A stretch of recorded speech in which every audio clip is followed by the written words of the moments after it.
Okay guys, so a few days ago I tried something I never did before. I was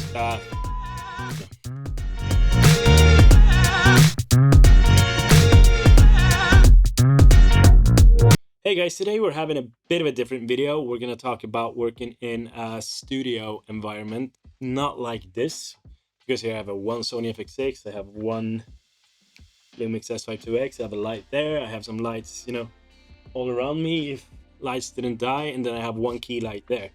But today we're going to talk about broadcasting and TV studios and how they work and if it's something that you can get into. So a few days ago I did my first kind of tryout to do this. I worked with a studio in Stockholm called the Park Studios for a long time, booking clients to the studio, but I never really did anything with the broadcasts. I just got the client in there, and then we had the technicians doing their thing. We had Voy, we had Emil and Hugo, and they did a good job. And now when I moved to the Netherlands, of course, I do not work that much with the park in Stockholm, and I got in contact with a guy called Marco and a woman named Petra. They run the company called Videopro, sorry, in Lelystad here in the Netherlands, which is this, like, when you come in there, it's like going into content creator heaven, because they have like one big green screen room. They have one thing they call the video lab, which basically is a big playground to make small commercials. So I'm actually going to go there to make a video for the Chai Latte company that I've been talking to a bit. I'm going to try to make a little tutorial on how to make an iced chai. So keep your eyes open for that one, hopefully on Monday evening.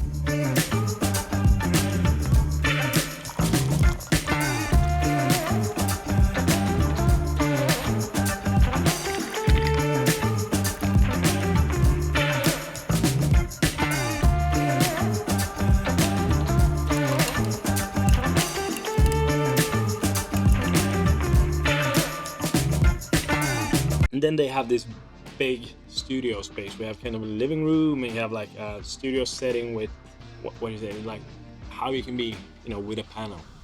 And when I went there, it was kind of unclear what I would want to do with them, or if we could find some kind of cooperation. But they invited me to actually try out to make, a broadcast by myself with a big ass panel. I'm gonna put it in the video here. And the thing is, it's so complex and it's so big, but when you get the hang of it, it's actually quite intuitive. And don't get me wrong, I didn't get a hang of it, not at all.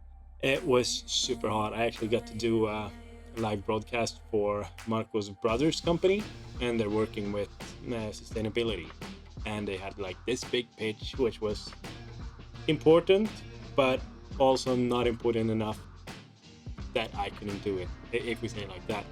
And we begin the day with setting up all the buttons, some troubleshooting. Audio didn't work, and some things didn't work, as it always do in a studio or on set.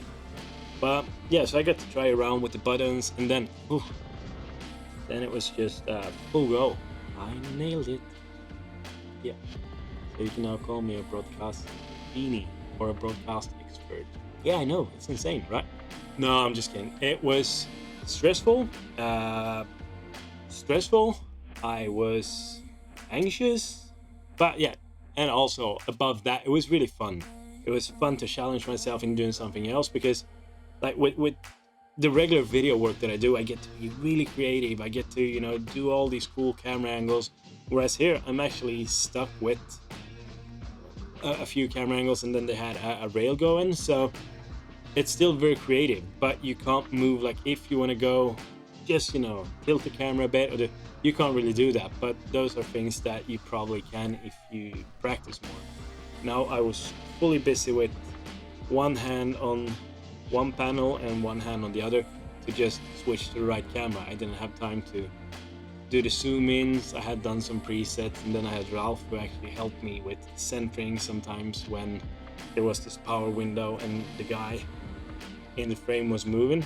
But yeah, so there are quite a lot of studios where I think that if you want to work with it, just can contact them. It's like, hey, I'm really interested in this.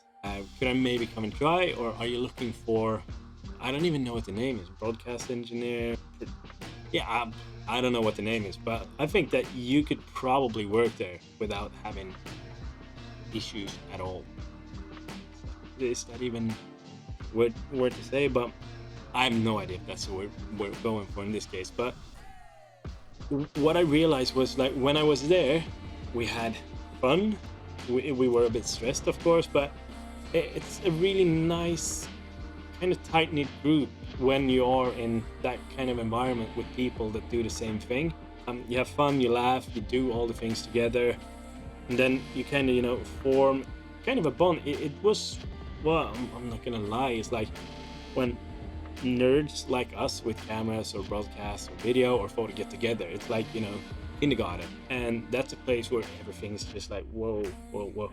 So it's super fun. It's, you know, a learning experience above all, and I hope, or I know that I'm gonna go there to do a few more training days, and hopefully when Marco's on vacation and he needs, you know, a camera guy jumping in, I would definitely be there as a operator. That's what I was looking for. I would be there as an operator for sure. Like, I don't know what to say more about it, but I can talk some about Videopro, which is their studio. Like, you can do a live broadcast like a TV show where you go from a, like, kind of a modern sofa, we would say in Swedish, but kind of from like a seated position, you know, more chill, relaxed, like a living room, and then you can actually move in the broadcast to the panel. So it's perfect for a full-on show. And you can also be just in the living room as we were in this broadcast, or you can be just by the panel, and there's so many things you can do. It's literally like a big playground. So Videopro in Lelystad, if you need to do a live broadcast in the Netherlands, yeah, this is a shameless plug. Those guys are great, their prices are insane, and if you want to work with me, I'm probably going to be there as well. Just ask for Alex.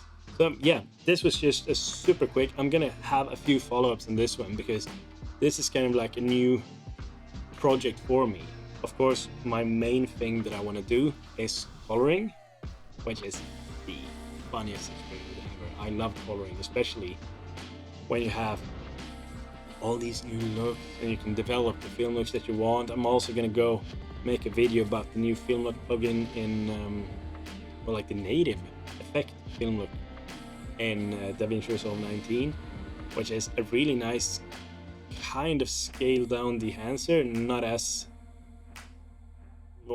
heavy, of course, but not as much things you can do also with film box. So that's definitely something that I'm going to talk more about, but I think that this is a really nice way to kind of get more steady work, because people do broadcasts often, and I think if you can get a good role with that one, it's a nice way of making extra money on the side if you're a videographer, a DP, cinematographer, because sometimes we have a lot of work to do, but sometimes it's really scarce. And for me this year, the beginning of it has been comme ci comme ça.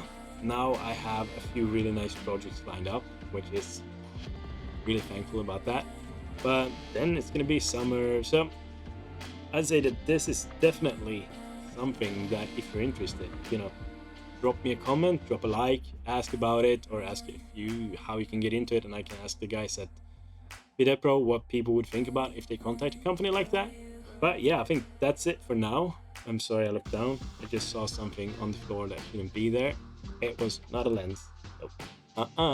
Nope. Nope. Not a lens, I promise. But yeah, I can ask Mark and the guys to see, like, if they want to bring on new people. Well, they're going to bring on me there, of course. So, but if they would bring on new people, what they would ask about, what they would look for, so I can kind of, you know, if you're interested. So that's it for this video. And I mean, yeah, thanks. You're amazing, guys. I love this.